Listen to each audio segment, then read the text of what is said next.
कैसे हो आप सब। उम्मीद करता हूँ कि आप सब ठीक होंगे। दोस्तों, रीजनिंग का आज हम तीसरा चैप्टर स्टार्ट करने जा रहे हैं। इससे पहले हमने 2 चैप्टर कंप्लीट करा चुके हैं। पहला चैप्टर नंबर मैट्रिक्स था और दूसरा हमने जो कंप्लीट कराया है वो हमारा शायद कैलेंडर हो चुका है। ठीक है, कैलेंडर कंप्लीट हो चुका है। अब हम तीसरा चैप्टर स्टार्ट करते हैं। इसमें पासा या डाइज, इससे आपके परीक्षा में 1 या 2 क्वेश्चन आपके हर परीक्षा में पूछे जाते हैं और उम्मीद है कि अब की बार भी जब भी आपकी नेक्स्ट परीक्षा होगी यहाँ से क्वेश्चन पूछे जाएंगे। तो इसको थोड़े से ध्यान से करना है।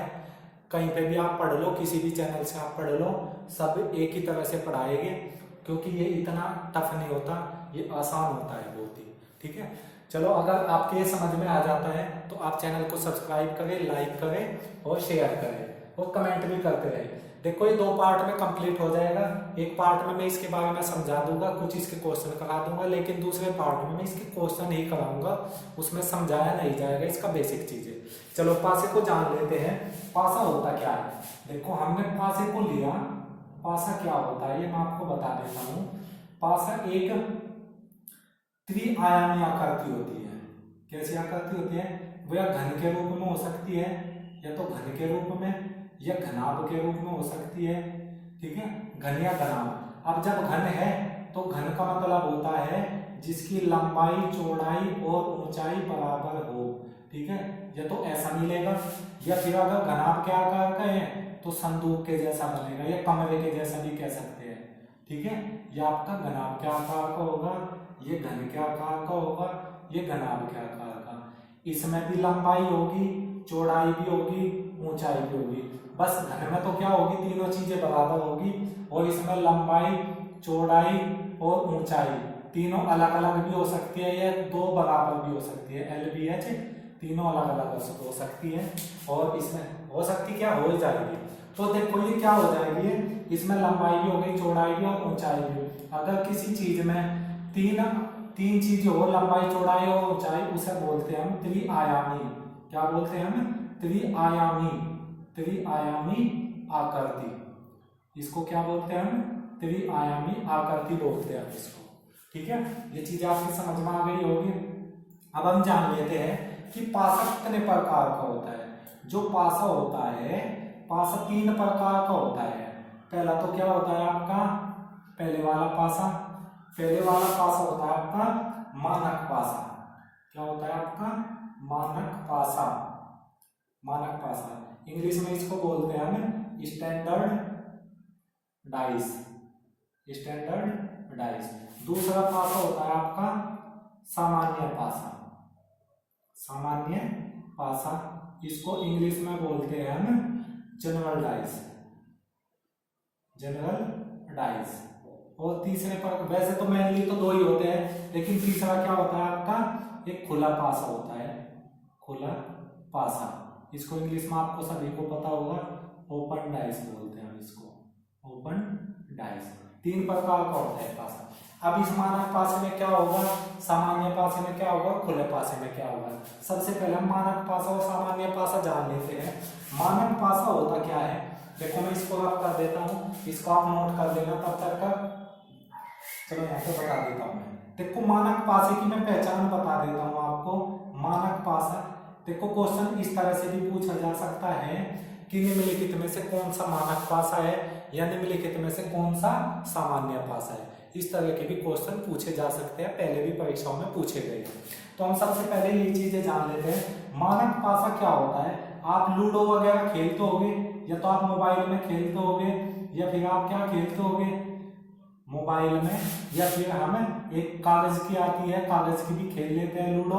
आजकल तो लॉकडाउन चला हुआ है तो उसमें लूडो ही खेल रहे होंगे ज्यादातर। ठीक है, तो उसमें क्या होगा, लूडो में क्या होता है, वह घन के आकार की होती है, न कि घनाभ के आकार की। ठीक है, उसमें क्या होता है, 1 2 3। ठीक है, यहाँ पे 4 होगा, यहाँ पे 5 होगा, यहाँ पे 6। जो हम लूडो लेते हैं, लूडो में अगर मैं यहाँ पे लूं, लूडो में क्या होता है, 1 के विपरीत 6 होगा, 2 के विपरीत 5 होगा, और 3 के विपरीत 4 होगा। मतलब लूडो में आमने सामने के फलकों का योग। पहचान कैसे करेंगे? देखो, मानक पासे में आमने सामने का योग कितना होना चाहिए, 7 होना चाहिए। जैसे 3 और 4 कितना होगा, 7, सेम फलक 7। इसी तरह से 1 और 6 कितना हो जाएगा, 7। और इसी तरह से 2 और 5 कितना हो जाएगा, 7 हो जाएगा। ठीक है, ये तो थी इसकी मानक पासे की जानकारी। अब इसकी पहचान देख लेते हैं। देखो, एक क्वेश्चन एक बार एसएससी ने इस तरह से पूछा था, मैं एक बार इससे पहले कुछ बता दूं कि निम्नलिखित अगर हम किसी पासे को देखें तो उसके अधिकतम कितने फलक दिखाई देते हैं। इसमें 6 फलक होते हैं, एक आमने का, एक यहाँ का सामने का, एक साइड का, एक ऊपर का। तो मुझे 3 ही फलक दिखाई दे सकते हैं एक बार के में। अगर मैं सामने पासा रख दूं तो 3 फलक दिखाई देंगे, चौथा कोई देख नहीं सकता। अगर उसे देखना है तो घुमाना पड़ेगा। तो एक साथ में अधिकतम हम कितने पासे देख सकते हैं, 3 फलक, सॉरी। तो एक पासे में हम कितने फलक देख सकते हैं, अधिकतम 3 फलक देख सकते हैं। एसएससी ने यही क्वेश्चन पूछ लिया था। तो इसमें क्या होगा, जो मानक पासा होगा उसमें जो विपरीत फलकों का योग होगा, विपरीत का योग कितना होगा, विपरीत फलक का योग 7 के बराबर होगा। विपरीत फलक का योग कितना होगा हमारा, 7 के बराबर होगा। ठीक है, यह तो होगी इसकी पहचान जानकारी। अब पहचान देख लेते हैं। अगर हमें एक ये पासा दे दिया और हमें ये कह दिया कि जांच करो कि ये सामान्य पासा है या मानक पासा, तो इनके 2 जो फलक जुड़े हुए हैं, जैसे ये 2 जुड़ रहे, ये 2 जुड़ रहे और ये 2 जुड़ रहे, ठीक है ना, 2 फलक जुड़े हुए हैं। ये तो हम ये कह सकते हैं या फिर ये 2 कह सकते हैं।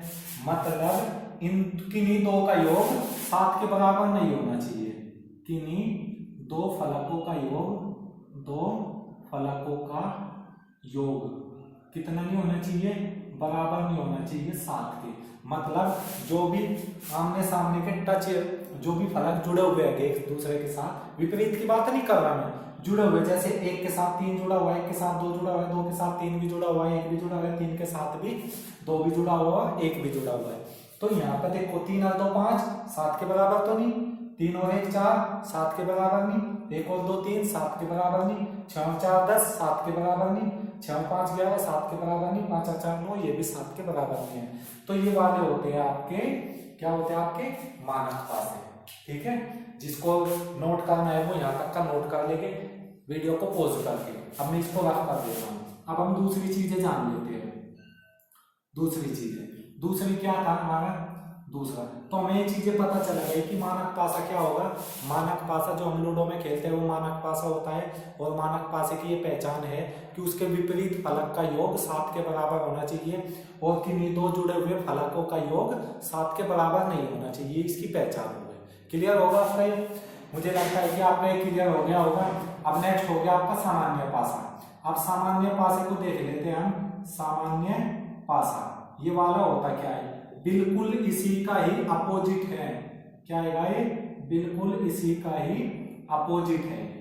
ठीक है, बिल्कुल इसी का ही अपोजिट है। कैसे? आमने सामने के जो 2 फलक हो गए उनका योग 7 के बराबर नहीं होगा। ठीक है, आमने सामने के जो 2 फलक हो गए उनका योग किसके बराबर नहीं होगा, 7 के बराबर नहीं होगा। जैसे यहाँ 4 दे दिया, यहाँ पे 5 दे दिया, यहाँ पे 2 दे दिया। ठीक है, और यहाँ पे हमें कितना दे देगा, 6 दे देगा। और यहाँ पे कितना दे देगा हमें, 3 दे देगा। और 6 3 और यहाँ पर आपका रहेगा 1। देखो इसमें आमने सामने के फलकों का योग 2 के 7 के बराबर नहीं है। और इसमें किन्हीं 2 का योग 7 के बराबर, 2 जुड़े हुए का योग 7 के बराबर होगा। मतलब विपरीत का योग जो इसमें 7 के बराबर था, विपरीत का योग किसके बराबर नहीं होगा, ये बराबर नहीं का साइन होता है, 7 के बराबर नहीं होगा। लेकिन जुड़े हुए 2 फलकों का योग, जुड़े हुए 2 फलकों का योग, 2 फलकों का योग कितना होगा इसका, किन्हीं 2 का 7 होगा। कैसे? देखो 5 और 2 7, ये होगा ना। इसी तरह से 6 और 1 7 दोनों में। तो ये हमें पहचान कैसे पता करनी है इसकी, तो ये वाली तो होगी इसकी पहचान। ठीक है, और ये इसके बारे में होगी जानकारी। ये चीज आपके समझ में आ गई। बिल्कुल इसी का अपोजिट है। मानक पासे में यहाँ विपरीत का योग 7 के बराबर होकर था, किन्हीं 2 जुड़े हुए 2 फलकों का योग 7 के बराबर नहीं होकर था। इसमें उल्टे हो गए, विपरीत फलकों का योग 7 के बराबर नहीं होगा। और पहचान क्या होगी, जुड़े हुए 2 फलकों का योग 7 के बराबर होगा, किन्हीं 2 का। ठीक है, क्लियर होगा। अब हम जान लेते हैं तीसरे टाइप का पासा। ठीक है, तो इसको वीडियो को पॉज करके यहाँ पे आप क्या कर सकते हो, इसका नोट्स बना सकते हो। अब होगा आपका खुला पासा। देखो अगर मैं किसी पासे को खोल दूं तो 4 स्थितियां बनेगी। एक तो स्थिति हमारी ये वाली बन जाएगी,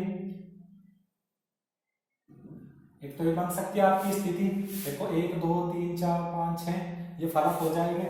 और दूसरी चीज है, दूसरी स्थिति क्या बन जाएगी आपकी, एक ये बन जाएगी आपकी,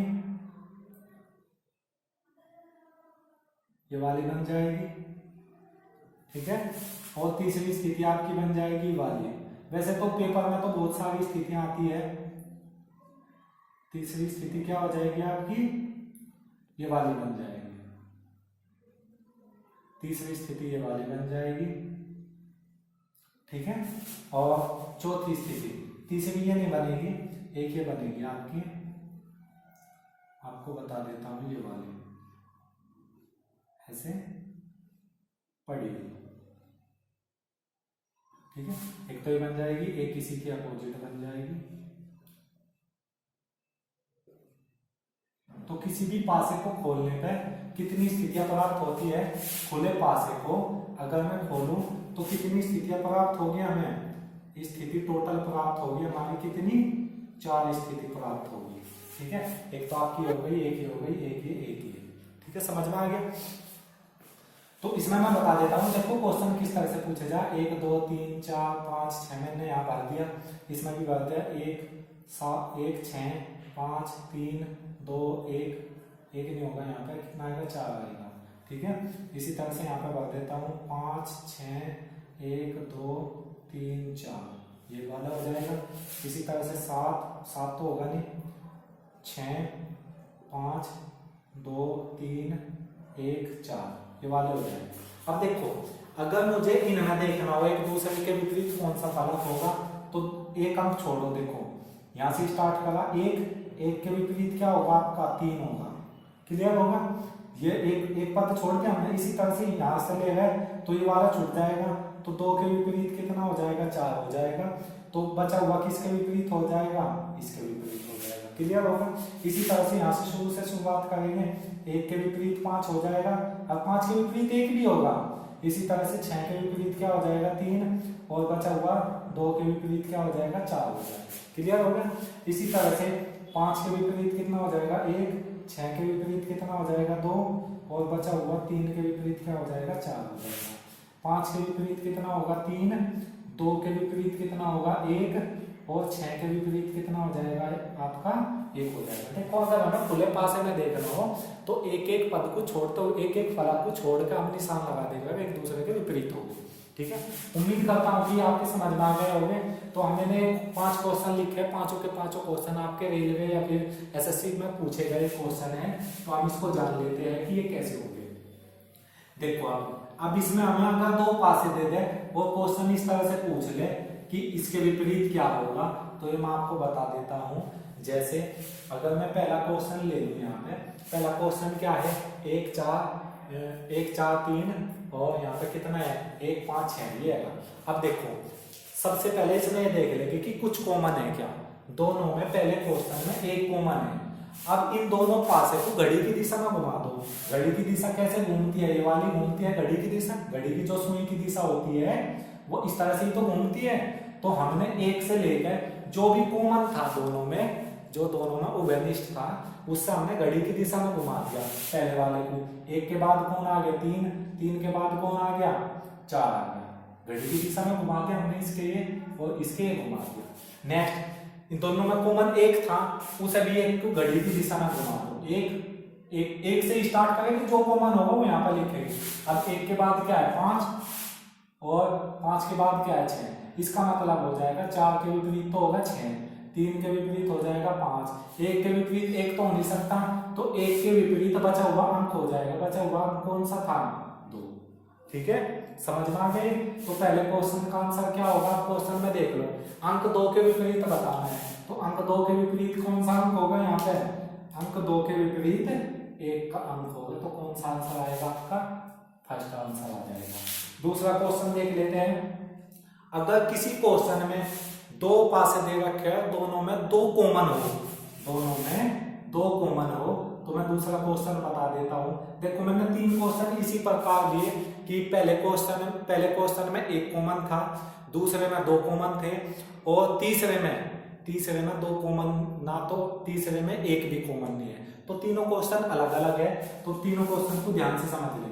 अब देखो इसमें क्या था, देखो 2 3 है, दोनों में कॉमन कितना है, 2 भी है और 3 भी है। तो मैंने यहाँ 2 लिखा और यहाँ पे पहले 3 लिख लिया मैंने, इसको घड़ी की दिशा में घुमा दिया, 3 2 और 5। घड़ी की सुई की विपरीत दिशा में भी हम घुमा सकते हैं। अगर हमने पहले को घड़ी की दिशा में घुमाया तो दूसरे को भी घड़ी की दिशा में घुमाना पड़ेगा।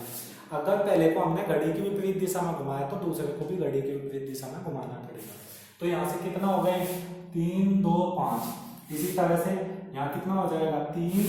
अब यहाँ से स्टार्ट करेंगे, यहाँ से कितना हो जाएगा, 3 2 6, 3 2 और 6। अब देखो इसमें ये तो 2 कॉमन आ गए, इसका मतलब हो जाएगा 5 के विपरीत तो होगा आपका 6। अगर इसमें क्वेश्चन में पूछता 3 के विपरीत, तो 3 के विपरीत 3 नहीं लगाना, 3 के विपरीत या तो 2 हो सकता है या फिर 3 के विपरीत 4 हो सकता है, कुछ भी हो सकता है बचा हुआ। तो हमें यहाँ तो क्या बताना था, अंक 6 के विपरीत। तो जिसमें 2 कॉमन हो उसे तो हटा दो एक तरफ, बचा हुआ जो भी अंक होगा अलग अलग होंगे, एक दूसरे के विपरीत होंगे। तो 5 इसमें बताना था, 6 के विपरीत क्या होगा, 6 के विपरीत आपका 5 होगा। तो कौन सा ऑप्शन जाएगा इसमें आपका, बी ऑप्शन। तीसरा क्वेश्चन, अगर कुछ भी कॉमन ना हो तो क्या करो, उसे भी देख लेते हैं। ये क्वेश्चन बहुत बार आ गया एसएससी में, अगर कुछ भी कॉमन ना हो। तीसरा क्वेश्चन मैं आपको बता देता हूँ, अगर कुछ भी कॉमन ना हो तो सेम फलक के बराबर कर दो। कैसे, जैसा हमने 5 लिया तो 5 का सामने वाला फलक 2 के सामने के बराबर हो जाएगा। क्लियर। इसी तरह से 6 का सामने का फलक किसके बराबर हो जाएगा, 3 के अपोजिट में हो जाएगा। 1 का किसके विपरीत हो जाएगा, 4 के। ठीक है, ये चीज आपके समझ में आ गई होगी। क्वेश्चन में क्या पूछा था, अंक 4 के विपरीत क्या अंक आएगा, तो 4 के विपरीत क्या आएगा आपका अंक, 4 के विपरीत आपका 1 आ जाएगा। तो कौन सा ऑप्शन होगा इसमें आपका, 1 हो जाएगा। ठीक है, उम्मीद करता हूँ कि क्वेश्चन अच्छे से समझ में आ गए होंगे। नेक्स्ट क्वेश्चन देख लेंगे। अब हम चौथा क्वेश्चन देख लेते हैं, 4th क्वेश्चन। चौथा क्वेश्चन है सफेद हरा नीला। देखो सेम ऐसे क्वेश्चन है, क्वेश्चन में क्या कहा गया, क्योंकि दोनों में कुछ भी कॉमन नहीं है और जब कुछ कॉमन ना हो तो मैंने क्या बताया, सेम फलक के विपरीत होगा।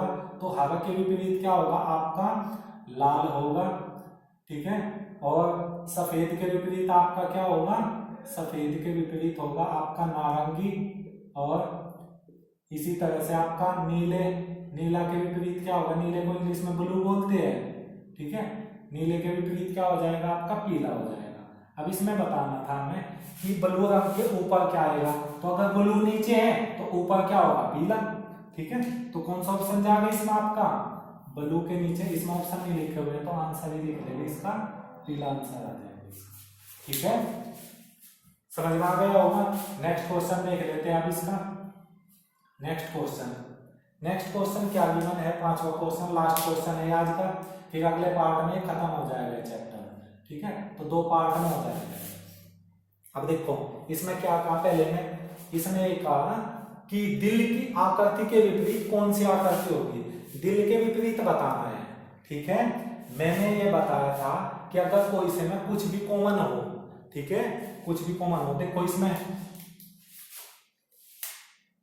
ये वाला दोनों कॉमन है, ये 2 ही तो कॉमन है। तो यहां से स्टार्ट कर दो, यहां से मैंने क्या करा, स्टार्ट करा। ये इसमें देखो 5 पत्तियां आएंगी, तो मैंने इसको घड़ी की दिशा में घुमाया। इसको क्या करा, मैंने इसको घड़ी की दिशा में घुमाया। ऐसे ही तो घुमाओगे जिसमें एक कॉमन हो, पहले वाले क्वेश्चन की तरह कही है, जिसमें एक कॉमन हो उसे घड़ी की हम क्या करेंगे, दिशा में घुमा देंगे। तो ये वाला लिया हमने, ये वाला लिया, और फिर था हमारा सर्कल था, और फिर हमारा क्या था, 4 पत्ती वाली आकृति थी। ठीक है, ये हो गई।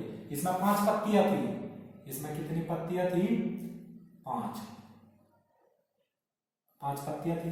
अब इसमें भी 5 पत्तियां थी, तो इसको भी हम क्या करेंगे, घड़ी की दिशा में घुमा देंगे। यहीं से ही स्टार्ट करेंगे, पत्ती वाले के सामने से ही। ठीक है, पत्ती वाले के सामने से ही स्टार्ट करेंगे। तो यहाँ से क्या हो जाएगी, यहाँ पे तो ये सेम आ जाएगा। ठीक है, ये सेम आ गया। अब इसके बाद क्या आएगा आपका, इसके बाद आपका आ जाएगा वर्ग। ठीक है, ये आ जाएगा। अब इसके विपरीत क्या आएगा आपका, इसके विपरीत आ जाएगा आपका क्या आएगा, दिल, हार्ट आ जाएगा। तो इसमें बताना था दिल की आकृति के विपरीत कौन सी आकृति होगी।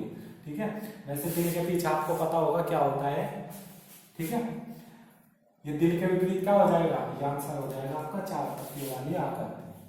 ठीक है, उम्मीद करता हूं दोस्तों ये वीडियो आपको समझ में आ गई होगी अच्छे से। जल्दी हम इसका नेक्स्ट पार्ट लाएंगे और दूसरे पार्ट में खत्म हो जाएगा। ठीक है, नेक्स्ट पार्ट में मैं इसको क्या करूँगा, क्वेश्चन ही क्वेश्चन कराऊंगा, समझाने का इसी में ही है। ठीक है, वो मैंने इसमें समझा दिया। और जिसको भी अच्छे से समझ में आ गया हो तो वो चैनल को सब्सक्राइब करें, लाइक करें, दोस्तों के साथ शेयर करें। शुक्रिया।